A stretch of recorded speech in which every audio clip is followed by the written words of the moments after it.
जी 9th class से before using the use of gold इसकी कुछ दो प्रॉपर्टीज़ और देख लेते हैं कि रिएक्शन विद एसिड्स, ये एसिड से साथ रिएक्ट नहीं करता।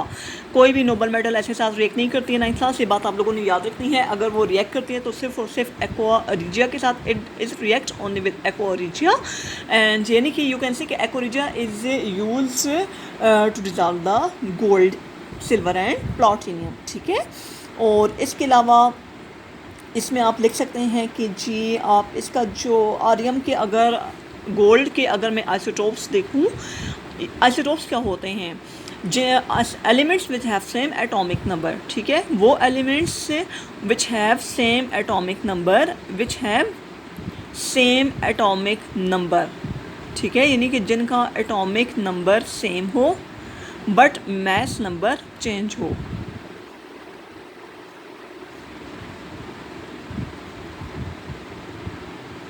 उसे हम कहते हैं आइसोटोप। तो आइसोटोप्स की बेस्ट एग्जांपल्स आपके पास आ जाते हैं जी, हमारे पास हाइड्रोजन, ठीक है, हाइड्रोजन के थ्रू आइसोटोप्स होते हैं, यू नो वेरी वेल। और इसी तरीके से आर्यम का एक ही आइसोटोप है और वो होता है जी हमारे पास आर्यम, आप सिंबल लिखते हैं, यहाँ पे इसका एटॉमिक नंबर होता है और साथ में आ जाता है इसका 187 मैस नंबर। ये क्या है आपका गोल्ड का आइसोटोप, गोल्ड आइसोटोप, ठीक है, it is the gold isotope, gold का ये आइसोटोप है, ठीक है।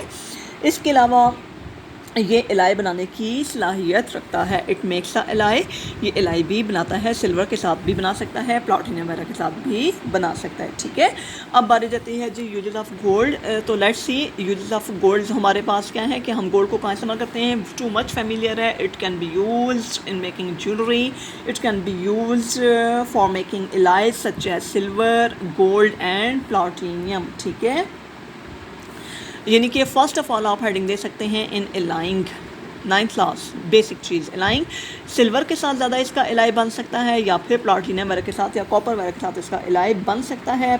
और क्यों हम इसके एलाई बनाते हैं, टू इंक्रीज़ द स्ट्रेंथ, ताकि इसकी जो मजबूती है वो क्या हो जाए, ज़्यादा हो जाए, to increase the strength, strength को बढ़ाने के लिए हम इसको इस्तेमाल कर सकते हैं, ठीक है। स्ट्रेंथ बढ़ाने के लिए इसके एलाई बनाए जा सकते हैं। इसके अलावा जो गोल्ड के एलाई हैं उनको हम ज्वेलरी बनाने में इस्तेमाल कर रहे हैं, डेकोरेटिव आइटम्स बनाने में इस्तेमाल कर रहे हैं। कहाँ कहाँ पे इस्तेमाल करें 9th class, number 1 for decorative items, ठीक है, सजावट की अशिया। पुराने ज़माने में जितने भी आपके पास अगर देखें, हम लोग अपने कल्चर को उठा के देखें तो उसमें ज़्यादातर जो चीज़ें डेकोरेशन की चीज़ें थी, जो मूल्य दौर की स्पेशली, वो किससे बनाई होती थी, ये आपका गोल्ड से बनी होती थी। इसके अलावा डेंटल फिलिंग में आप इसको इस्तेमाल कर सकते हैं, ठीक है, डेंटल फिलिंग वगैरह में आप इसको इस्तेमाल कर सकते हैं। ये जो फॉरेन कंट्री वाले होते हैं, जो यूरोपियन कंट्रीज़ के लोग होते हैं स्पेशली बॉयज़, वो अपने सोने के दांत भी लगवाते हैं, ठीक है। और इसके अलावा हम इसको इस्तेमाल कर सकते हैं जी लैपटॉप्स में इस्तेमाल करते हैं, लैपटॉप बनाने में। स्टैंडर्ड किस्म के जो लैपटॉप्स हैं, जो फॉरेन कंट्री वाले हैं, यूरोप के जो कंट्रीज़ हैं, वो लैपटॉप्स के अंदर का जो मटेरियल वगैरह होता है, यानी कि जो आपके पास कंडक्टर्स आ जाते हैं, वो इसको इस्तेमाल करते हैं एज गोल्ड को वहाँ पे इस्तेमाल कर सकते हैं, किसके अंदर, लैपटॉप्स वगैरह बनाने में इसको यूटिलाइज़ किया जा सकता है। और इसके अलावा इसको आप इस्तेमाल कर सकते हैं जी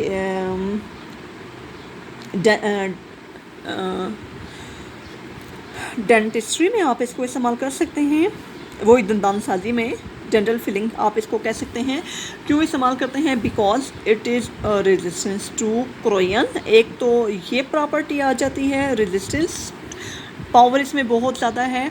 और नंबर 2 9th क्लास आप लोग ये भी कह सकते हैं कि ये नॉन एलर्जिक होता है, ठीक है, नॉन एलर्जिक है, यानी कि एलर्जी का कोई भी चांस नहीं होता जहाँ पे गोल्ड, प्लैटिनम, सिल्वर वगैरह मौजूद होते हैं। इसके अलावा इसको हम डेंटिस्ट जो हैं वो डिफरेंट वर्क के लिए आप इसको इस्तेमाल कर सकते हैं, ठीक है।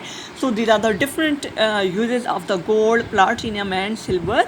तो होप सो कि आप लोगों को टॉपिक समझ आ गया होगा इंशाल्लाह। 9th क्लास इसके बाद हम लोग जाएंगे जी हेलोजेंस के ऊपर, ठीक है। किस ऊपर जाना है हम लोगों ने? हेलोजेंस के ऊपर। और एक और इम्पॉर्टेंट बात, इस टॉपिक के बाद आपका क्वेश्चन आता है metals and non metals. Metals and non metals का टॉपिक बहुत टाइम हम लोग कर चुके हैं, नेक्स्ट टाइम आप लोगों ने उसको खुद सॉल्व करना है, ठीक है। वो मैं आपको बताऊंगी कि आप लोगों ने क्या काम करना है। तो आज का हमारा ये टॉपिक था प्लाटिनम एंड गोल्ड, ठीक है। सिल्वर हम लोगों ने ऑलरेडी स्टडी किया था। तो होप सो कि आप लोगों को टॉपिक समझ आ गया होगा 9th class. If you have any problem, अगर आप लोगों ने कोई क्वेश्चन पूछना हुआ तो you may ask. Thank you.